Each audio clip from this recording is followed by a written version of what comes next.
As our kids are going to school, some of them are lucky enough to take a car with them. So let's think about that car or that truck or that jalopy that we're sending our kids to college with. You know, drivers under the age of 22 account for 13.4% of the driving population, but they're responsible for 30% of all the car accidents. And thinking about that risk, you know, we were all so careful and queasy in our stomach when we saw our kids back out of our driveway for the very first time. I mean, all of us, you know, drive careful. Make sure that you're not speeding. Maintain a proper lookout. Make sure that the car's in good repair.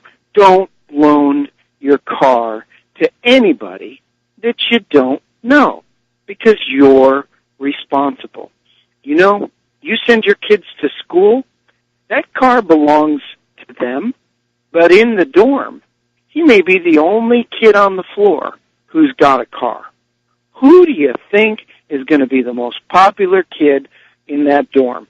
The one that lends the car to everybody else who doesn't have them.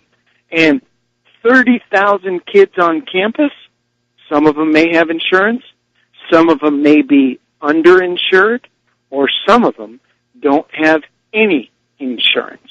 So let's make sure we send our kids to school with an admonition. Do not lend that car to somebody that you don't know or that they don't have insurance, because you're responsible. Because this is what your kid's going to say. My dad would kill me if he knew I was giving you the keys to my car. But they're going to give them to him anyway. Yes, they are. So let's make sure that they've got collision coverage. Let's make sure that they've got comprehensive coverage. Let's take advantage and let's parlay that education into lower premiums. You know, we should get a good student discount. Our kids want spending money. That good student discount for good grades is a real good thing to dangle out there, Mom and Dad. Hey, get those good grades, son. Whatever it is that we save on this car insurance, I'm putting in your checking account, and you can have some extra spending money. Just spend your time wisely. So I love that good student discount, and I love the admonition of telling our kids, hey, it's our responsibility. If somebody brings alcohol into your car, you're the owner of that vehicle, and that alcohol is yours.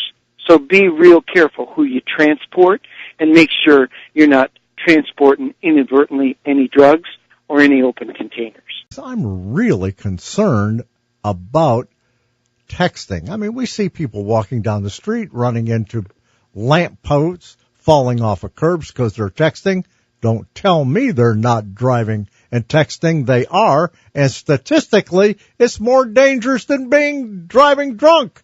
Your child's driving down the road, minding his or her own business, doing what they're supposed to be doing.